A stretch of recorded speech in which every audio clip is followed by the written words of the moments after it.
Hello दोस्तों, मैं हूं अविनाश यादव और आप देख रहे हैं अपना YouTube channel C N X 200। Happy Diwali to all of you. 1 नवंबर को थी दिवाली स्टॉक एक्सचेंज वाली। इसको हम स्टार्ट कर रहे हैं 1 नवंबर और हमारा एक्सपेक्टेड रेट ऑफ रिटर्न है 20 से 30%। पर्पज़ यही है इसको बनाने का कि जो 20 से 30% की रिटर्न मैं अर्न कर पा रहा हूँ, जो भी इस चैनल को व्यूअर जो भी होगा वो भी same rate of return earn कर पाए अपने पोर्टफोलियो में। Objective wealth creation for the younger generation. ये है स्टैंडर्ड डिस्क्लेमर फ्रॉम सेबी। आप इसे रीड कर सकते हैं। What is Nifty? तो निफ्टी बेसिकली एक इंडेक्स है जो एनएससी ने बनाया है। इसके अंदर टॉप 50 कंपनी, हर एक सेक्टर से कुछ कंपनियों को सेलेक्ट किया गया है, यानी कि हर सेक्टर से कुछ बड़ी कंपनियों को सेलेक्ट किया गया है। और ये सारे सेक्टर मिलके टॉप 50 का इंडेक्स बनाते हैं। डेफिनेशन जो निफ्टी की है वो ये है। Nifty stand for National Stock exchange 50, तो यानी कि निफ्टी एनएससी के जो 50 टॉप स्टॉक है उनका इंडेक्स है ये उन कंपनी की परफॉर्मेंस ट्रैक करता है और ये जो भी एनएससी पर लिस्टेड है। देन जैसे निफ्टी 50 हमने अभी चेक किया, सेम पैटर्न पर निफ्टी 50 बनाया गया है जिसमें टॉप 50 कंपनीज है 1 से लेके 50 तक। एंड देन निफ्टी 100 है जिसके अंदर टॉप 100 कंपनीज है 1 से लेके 100 तक। Then Nifty 200 similar pattern, 200 companies है 1 से लेके 200 तक। And then Nifty 500 top 500 company 1 से लेके 500 तक। तो बेसिकली हमने निफ्टी की 500 कंपनियों को के लिए 4 इंडेक्स बना दिए, Nifty 50, Nifty 100, Nifty 200 and Nifty 500। Next हम बात करते हैं, अगर इन सभी कंपनियों को बांटा जाए तो हम इनको 3 कैटेगरीज में बांट सकते हैं।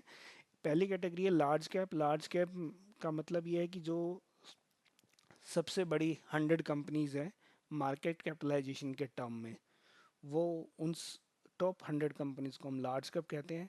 उसके बाद आती है मिड कैप, यानी कि 100 कंपनीज के बाद नेक्स्ट टॉप 50, टॉप 150, यानी कि 101 से लेकर 250 तक जो भी कंपनीज होगी मार्केट कैपिटलाइजेशन की रैंकिंग में, वो मिड कैप बनाएंगी। और मिड कैप के बाद जितनी भी स्मॉल कंपनीज बचेंगी 251 से लेके 500 तक, ये सारी 250 कंपनियां मिलकर बनाएंगी स्मॉल कैप। तो हमने टॉप 500 की 3 कैटेगरी बना दी, large cap, mid cap, small cap. अब 500 के बाद भी कंपनीज हैं लेकिन वो अल्ट्रा स्मॉल कैप हो गई है। मार्केट कैपिटलाइजेशन होता है किसी भी कंपनी के नंबर ऑफ इक्विटी शेयर को अगर आप मल्टीप्लाई कर दो उसके करंट मार्केट प्राइस से, तो आपको टोटल मार्केट कैपिटलाइजेशन ऑफ उस कंपनी का मिल जाएगा। वाई सी एन एक्स 200, हमारे चैनल का नाम भी है सी एन एक्स 200। हमने सी एन एक्स 200 क्यों बनाया, पहले देखते हैं सी एन एक्स 200 की फुल फॉर्म क्या है। C N X stand for credit rating information services of India. Basically ये एक क्रेडिट रेटिंग एजेंसी है, इंडिया में लिस्टेड है कंपनी है, इसके आप शेयर्स भी खरीद सकते हैं कोई इंटरेस्टेड हो तो C stand for that company, credit rating agency. N X stand for National Stock Exchange. तो इन दोनों ने मिलकर बेसिकली एनएससी ने कंपनीज को अपने यहाँ लिस्ट किया और क्रेडिट रेटिंग एजेंसी ने उसको रेटिंग दी। तो इन दोनों ने मिलकर जो काम किया, तो उसमें जो टॉप 200 कंपनीज आती है रेटिंग में, उनको हम कहते हैं C N X 200। Credit rating similar होती है, जैसे अगर आपने कभी लोन लिया हो, सिबिल किसी भी इंडिविजुअल का होता है, सिबिल आपको लोन मिलेगा नहीं मिलेगा या कुछ कमी है, तो ये सब लोन लेने से पहले बैंक आपका सिविल चेक करता है। सेम इसी तरह कंपनियों की क्रेडिट रेटिंग चेक की जाती है क्रेडिट रेटिंग एजेंसी द्वारा दी गई रेटिंग से। नाउ सी एन एक्स 200 जो होता है उसके अंदर टॉप 200 कंपनीज होती हैं एनएससी की। टॉप 200 कंपनीज आप यहाँ पे मार्केट कैपिटलाइजेशन नहीं ले सकते, बट येस ऑल दो मोस्टली 90 टू 95% सेम होती है। It is a combination of 100 large companies and 100 mid companies. तो बेसिकली जो 100 बड़ी कंपनियां उनको ले लो और 100 अगली मिड कैप कंपनीज को मिला लोगे तो सी एन एक्स 200 आपका बन जाएगा। सी एन एक्स 200 में स्मॉल कैप नहीं होते।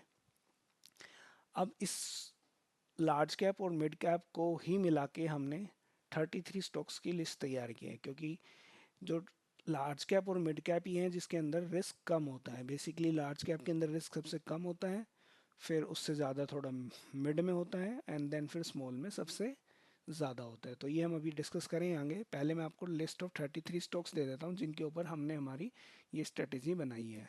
वो है ये।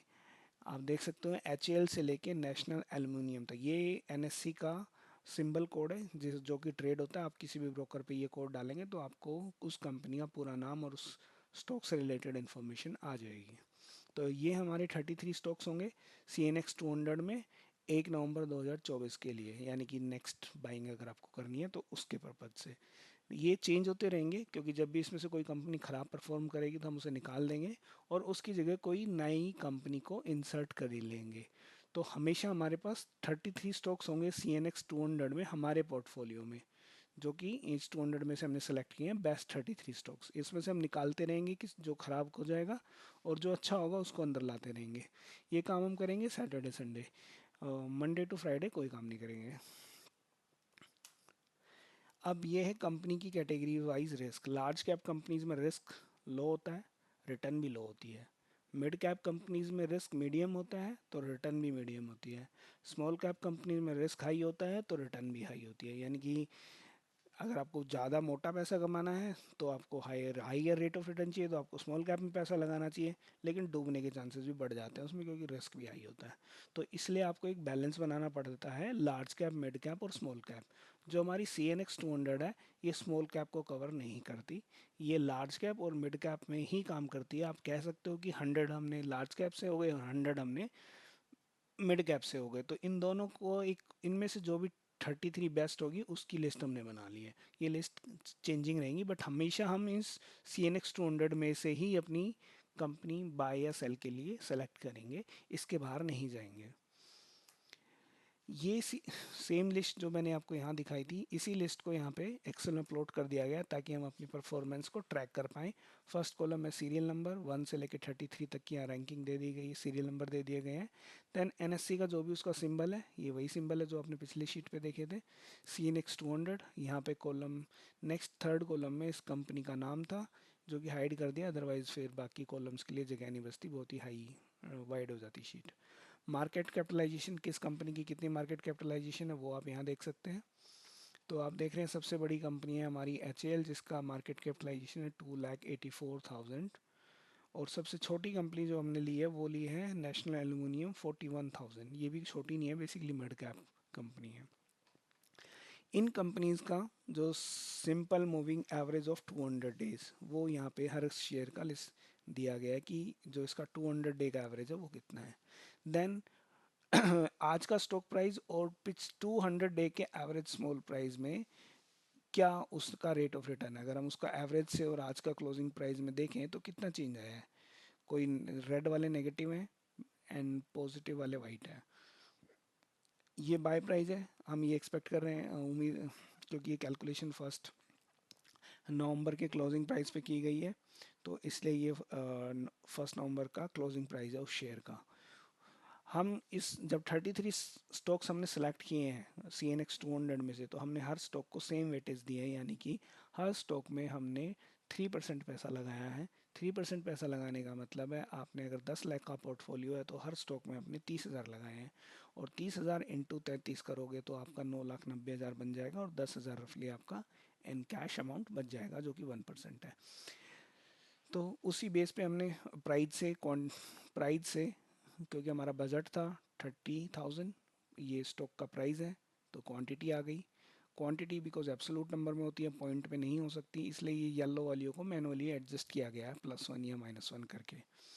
इन्वेस्टमेंट का टोटल अमाउंट हमने कितना इन्वेस्ट किया, यानी कि प्राइस मल्टीप्लाई बाय क्वांटिटी, आपको पता चल गया टोटल आपकी इन्वेस्टमेंट ये है। ये क्लोजिंग प्राइस क्योंकि ये सेम डे पे कैलकुलेशन हो रही है तो आपका प्राइस और बाय प्राइस सेम ही है, कोई डिफरेंस नहीं है दोनों के बीच में। परचेज डेट 1 नवंबर, ये सेल से रिलेटेड कॉलम है, sale date, sale price, sale value, profit और लॉस, ये जब होगा तब कमिंग टाइम में हम देखेंगे। देन हमें शॉर्ट टर्म कैपिटल गेन हुआ, लॉन्ग टर्म कैपिटल गेन हुआ या लॉस हुआ, जो भी होगा उसको बेसिकली आइडेंटिफाई करने के लिए यहाँ हमने फॉर्मूला भी लगा दिया।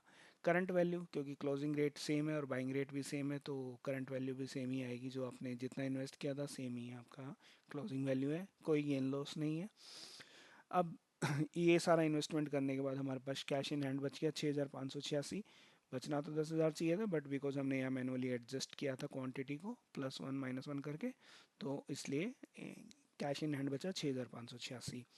इसके बाद अब हम हमारे पोर्टफोलियो को ट्रैक करेंगे वीकली बेसिस पे कि निफ्टी 50 ने कितना रेट ऑफ रिटर्न दिया। अभी ज़ीरो है सब कुछ, क्योंकि क्लोजिंग सेम डेट है, ओपनिंग डेट सेकेंड डे नवंबर को छुट्टी थी, सैटरडे कुछ नहीं हुआ। उसके बाद अभी रेट ऑफ रिटर्न में कोई चेंज नहीं है। आगे आने वाले टाइम में हम इसको ट्रैक करते रहेंगे और देखेंगे कि निफ्टी 50 का परफॉर्मेंस कैसा है और हमारा निफ्टी 200 का परफॉर्मेंस कैसा है। निफ्टी 200 आप कह सकते हैं CNX 200। देन हमारा पोर्टफोलियो का रेट ऑफ रिटर्न कितना है, तो हमारे पोर्टफोलियो का क्या प्लस या माइनस होगा वो हम इसमें ट्रैक कर पाएंगे। तो ये हमने कवर कर लिया लार्ज कैप और मिड कैप। अब कुछ लोगों को स्मॉल कैप में भी इन्वेस्ट करना चाहते हैं, क्योंकि वो नहीं चाहते कि लार्ज कैप में भी कुछ लो रेट ऑफ रिटर्न लो होता है, तो वो हायर थोड़ा सा अपने पोर्टफोलियो का कुछ पोर्शन लार्ज स्मॉल कैप में भी इन्वेस्ट करना चाहते हैं। तो उसको कवर करने के लिए हमने सेकंड बनाया है YCNX 500।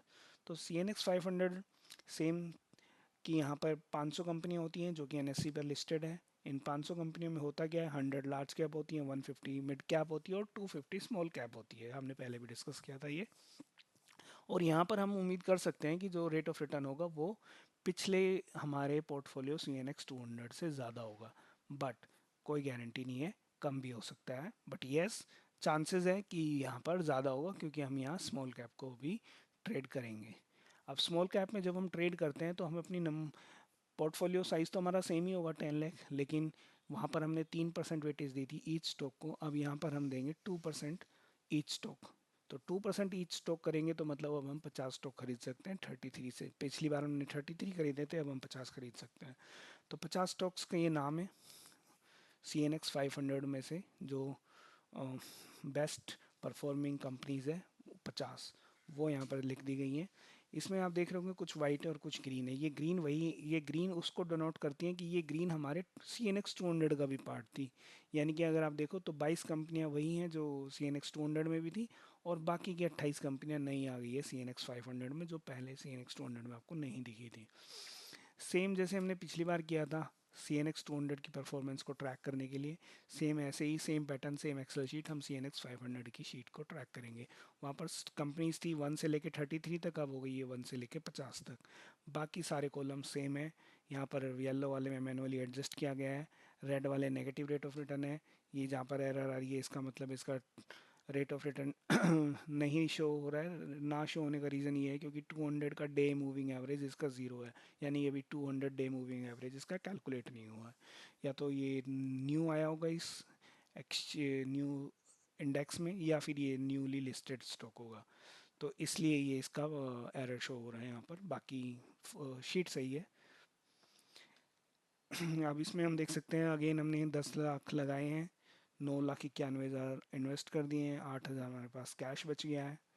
ये निफ्टी 50 की परफॉर्मेंस होगी, ये निफ्टी 500 की परफॉर्मेंस होगी, और ये हमारे अपने पोर्टफोलियो की परफॉर्मेंस होगी।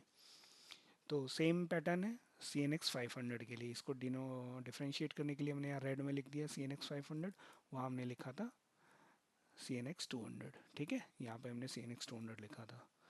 तो अब हम चलते हैं नेक्स्ट शीट पे। नेक्स्ट शीट है कि मार्केट को चलाता कौन है। मार्केट को चलाने वाले दो बड़े प्लेयर हैं, FII एंड DII।